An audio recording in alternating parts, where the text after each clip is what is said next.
маған сыйы деп білемін. Өзіңдей жанға шәкірт болғанымды.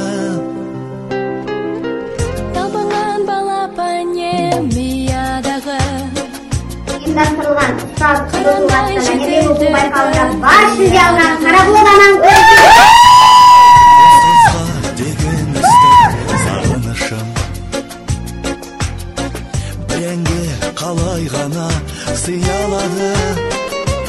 ұстазым мені